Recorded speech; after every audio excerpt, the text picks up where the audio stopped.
কোন গোপনে মন ভেসেছে ধারাবাহিকে দেখেছিলাম আমরা শ্যামলী কৈতর গ্রামে খুব সুন্দর করে শুকতারা নামক ওর কোম্পানিটা চালাচ্ছে।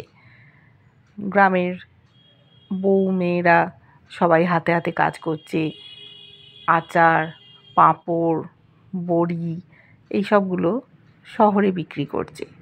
সবাই খুব খুশি। মাসের শেষে শ্যামলী সকলকে টাকা দিচ্ছে। ওই পরিবারে যারা অভাবে থাকতো তাদের আজ আর অভাব নেই, তারা খেটে খাচ্ছে। মেয়ে বউরাই এগিয়ে এসছে নিজের পরিবারকে বাঁচানোর জন্য। সবার মুখে হাসি ফুটিয়েছে শ্যামলী।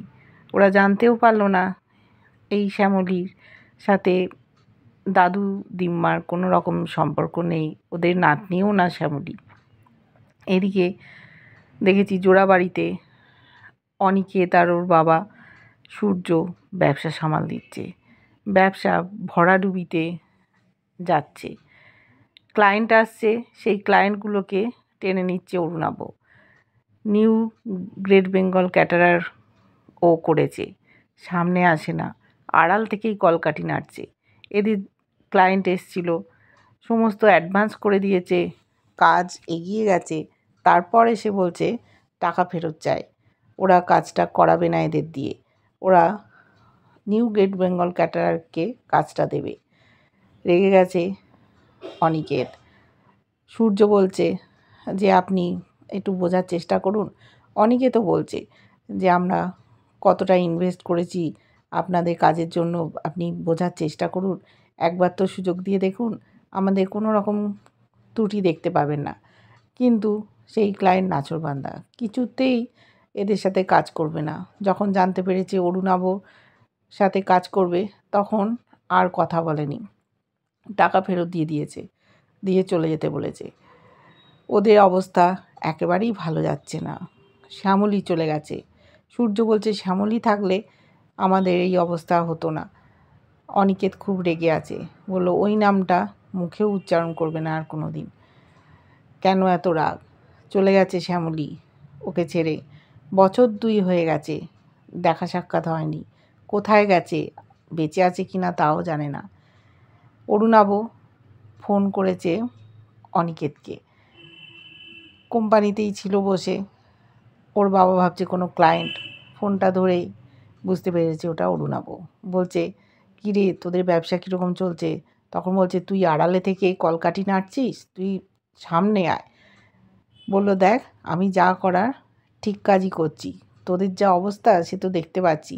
তুই যে অনেকগুলো রেস্টুরেন্ট কিনেছিলি তার কি অবস্থা বল, সেইগুলো তুই আর চালাতে পারবি না, আমার কাছে নয় বিক্রি করে দে। রেগে যাচ্ছে অনিকেত, বলছে তোর এত সাহস কী করে হয়, তুই আমার সাথে চ্যালেঞ্জ করছিস? বলছে দেখ আমি সবটাই জানি, কি ঘটছে না ঘটছে, তুই ভাবিস না তোকে আমি অনেক বেশি টাকা দিয়েই রেস্টুরেন্টগুলো কিনে নেবো, তোরা তো চালাতে পারবি না। একটা একটা করে ক্লায়েন্ট নিয়ে চলে যাচ্ছে, এদের অবস্থা খারাপ হয়ে যাচ্ছে, কি করে চলবে বুঝতে পারছে না। ওদিকে অরুণাব অনিকেতের সাথে ঝামেলা করছে। অনিকেত উত্তেজিত হয়ে যাচ্ছে। ওর বাবা বলছে তুই ফোনটা রেখে দে, ফোন করতে হবে না। বলছে অনিকেত তোর যদি সাহস থাকে তুই আমার সামনে আয়, সামনে এসে লড়াই কর, পুলিশের ভয়ে তো পালিয়ে পালিয়ে বেড়াচ্ছিস, কোনো দিন এই জোড়া বাড়িতে ঢুকতে পারবি? বলো না আমি জানি বাড়িতে ঢুকতে পারবো না, কিন্তু আমার তো প্রয়োজন নেই।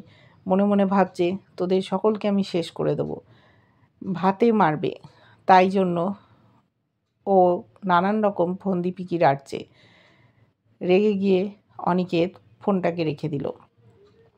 ওদিকে অরুণাব মন্দারকে দিয়ে কাজ করাচ্ছে মিডল ইস্টে, বছর 2 হয়ে গেছে, এখানে আর আসার সুযোগ পায়নি। এক এক করে যে গুটিগুলো এদের হয়ে কাজ করত তাদেরকে ও সরিয়ে দিয়েছে। শ্যামলী চলে গেছে, শ্যামলী কোথায় গেছে জানে না। দেখেছি শ্যামলী অস্থির হয়ে ফোন করছে কোনো এক উকিলবাবুকে। কী ঘটে গেল ওদের জীবনে সেটা আমরা জানতে পারিনি। এদিকে এদের শুকতারা কোম্পানি নাম দিকে দিকে ছড়িয়ে গেছে, বিভিন্ন জায়গা থেকে অর্ডার আসে, মাল ওরা ডেলিভারি দেয়। তাই জন্য প্রেস মিডিয়া এসছে এদের সাথে কথা বলবে বলে, কিন্তু সামনে যেতে চায় না শ্যামলী। যদি দেখতে পেয়ে যায় সকলে যে শ্যামলী এখানে কাজ করছে, জানাজানি হয়ে যাবে, এটাও তাই চাইছে না। আছে বিনতি, আরেকজন, তারা সকলে মিলে ওখানে কাজ করে। শ্যামলী বলল যে যখন প্রেস এসছে, মিডিয়া এসছে, টিভিতে ছবি দেখা যাবে, আমি সামনে যাব না, তোমরা তোমাদের কথাগুলো তুলে ধরবে। বলছে কেন দিদি, তুমি কেন যাবে না? ও বলল দেখো, এই কাজটা তোমরাই করো, তাই তোমাদেরকেই ওদের প্রশ্নের মুখোমুখি হতে হবে, গুছিয়ে উত্তর দেবে। আমি বসে বসে টিভিতে সব কিছু দেখব।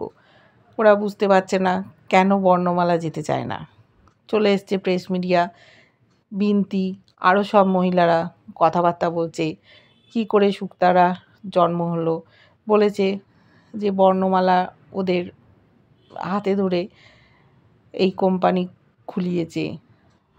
গ্রামের মেয়েরা আগে কত অভাব অনটনে পড়ে থাকতো, সেই অভাব থেকে ওরা বেঁচে গেছে, আজকে দুমুঠো ভালো খেতে পারে, ভালো জামা কাপড় পরতে পারে। ওদের পথটা দেখিয়েছে এই বর্ণমালা। ওরা জানতে চেয়েছে এই বর্ণমালাকে, তার সাথে আমরা কথা বলতে চাই। তখন এরা বলেছে উনি তো সামনে আসবেন না, উনি টিভিতে দেখা দিতে চান না, তাই তার হয়েই আমরা কথাবার্তা বলছি।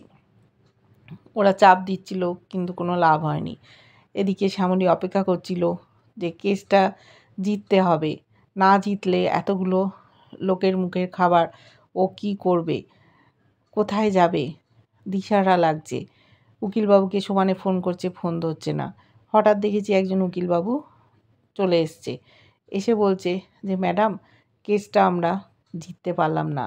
ওর মাথায় হাত, বলছে আমাদের কেসটা জেতার দরকার ছিল, আমি অনেক লোন করেছি বছর দেড়েক ধরে, দরকার হলে আরও লোন করব। এই যে গ্রামের মেয়ে বউদের মুখে হাসি ফুটেছে, এই কোম্পানিটা চলছে, সেই জন্য আমি শুক্তারাকে বন্ধ করতে পারবো না। অর্ডার এসছে যে শুক্তারাকে বন্ধ করে দিতে হবে। কেন এরকম অর্ডার, কী ব্যাপার বোঝা যাচ্ছে না। কি ঘটেছে ওদের কোম্পানির সঙ্গে, কারা লড়াই করছে, সেটাও আমরা জানতে পারিনি। এদিকে প্রেস থেকে সবাই যখন প্রশ্ন করছে, খুব সুন্দরভাবে এরা গুছিয়ে উত্তর দিয়েছে যে আমরা গ্রামের মেয়ে বউরা মিলে সমস্ত কাজকর্ম করি, এখানে কোনো ওষুধ দিয়ে সুরক্ষিত করা হয় না খাবার দাবারকে, আমরা সাধারণভাবেই সব যত্ন করে করি।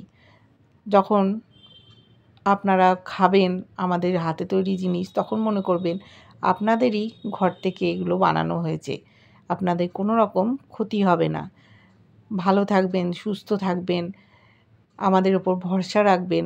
গুছিয়ে বেশ সুন্দর করে ওরা প্রেজেন্টেশন দিয়েছে, ওরাও খুব খুশি। কিন্তু শুকতারাটা বন্ধ করতে বলছে। শ্যামলী বুঝতে পারছে না কি করবে, উকিলবাবুরও কোনো হাত নেই। সেই সময় চলে এসছে বিনতি, বলছে দিদি, কি শুনলাম, শুকতারা নিয়ে কোনো কথা বলছিলে? বলছে তোমাদের ওদিকে হয়ে গেছে। ও ভাবছে যা, এরা কি শুনে ফেললো, বাইরে সবাই অপেক্ষা করছে, সকলকে খেতে দিতে হবে। বললো তুমিও চলো। বলছে যাও তোমরা, আমি তারপর যাচ্ছি। বুঝতে পারছে না কি করবে, কে ওদের সাহায্য করবে। কাউকে একজন চাই যে ওদের পাশে এসে দাঁড়াবে, না হলে তো কোম্পানিটা বন্ধ করে দিতে হবে। ওরা একটু অবাক হয়েই তাকিয়েছিল। তখন বলছে না, এই শুকতারার 2 বছর জন্মদিন হলো, ওরা সকলে মিলে কেক কাটলো 2 বছর জন্মদিনে, সেই জন্যই প্রেস মিডিয়া এসেছিল, সেই নিয়ে উকিলবাবুকেও নিমন্ত্রণ করেছি, উকিলবাবু তাই এসছে। বলল তুমি তো ভালো কাজই করেছো, তোমরা তাহলে চলো, খাবে চলো। বলছে তোমরা যাও, আমি উকিলবাবুর সাথে একটু কথা বলে তারপর যাচ্ছি। 2 বছর হয়ে গেছে শ্যামলী কৈতর গ্রামে আছে, একটু একটু করে টাকা পয়সা জমিয়ে শুকতারা কোম্পানিটা খুলেছিল গ্রামের মেয়ে বউরা। কিন্তু কোনো বিশেষ কারণবশত কোম্পানিটাকে বন্ধ করে দিতে চাইছে কিছু লোক। তারা কারা সেটা আমরা এখনও জানতে পারিনি। কেস লড়ছে, অনেক টাকা লোন নিয়েছে শ্যামলী, আমাদের এই গ্রাম বাংলার ঘরে ঘরে পৌঁছে দিচ্ছে এই সব গয়না বড়ি, আমসত্ত্ব, আচার। সবাই খুশি মনে সেগুলো কিনছে, খাচ্ছে, ওদের ব্যবসাটা আস্তে আস্তে দাঁড়িয়ে যাচ্ছে। কিন্তু কারা এর পেছনে কলকাঠি নাড়ছে সেটা আমরা জানতে পারিনি। কারা শেষ করে দিতে চাইছে শ্যামলীর হাতে তৈরি শুকতারা কোম্পানিটা। ওটা যদি বন্ধ হয়ে যায় গ্রামের মানুষ আর সুখের মুখ দেখতে পারবে না, আবার অভাব অনটনে পড়ে যাবে। সেই জন্য চিন্তায় শ্যামলী। এদিকে গেট বেঙ্গল ক্যাটারারও বিপদের মুখে, ক্লায়েন্ট পাচ্ছে না, সমস্ত ক্লায়েন্টদের নিয়ে নিচ্ছে অরুণাভ। নেই শ্যামলী, নেই মন্দার, পরিবারটা যেন ধ্বংস হয়ে যাচ্ছে। এবার কি করে ওরা দাঁড়াবে আবার মুখ তুলে? শ্যামলী বা কী করবে? আবার কি অনিকেতের মুখোমুখি হবে? দুজনে মিলে একসাথে আবার ব্যবসা চালাবে? শ্যামলী থাকলে ওদের ব্যবসা ঠিক আবার রমরমিয়ে জেগে উঠবে। ওর মাথায় অনেক বুদ্ধি ধরে, কিন্তু ও তো আপাতত নিজের ব্যবসাটাই সামাল দিতে পারছে না। কি করে উদ্ধার করবে ওর ব্যবসাটাকে? দেখতে থাকবো। কেমন লাগছে তোমাদের নতুন আপডেট? অবশ্যই লাইক কমেন্ট করে জানিও। ভালো লাগলে চ্যানেলটা সাবস্ক্রাইব করা, যারা ফেসবুক পেজ থেকে দেখছো ফলো করে সাথে থাকার অনুরোধ রইল।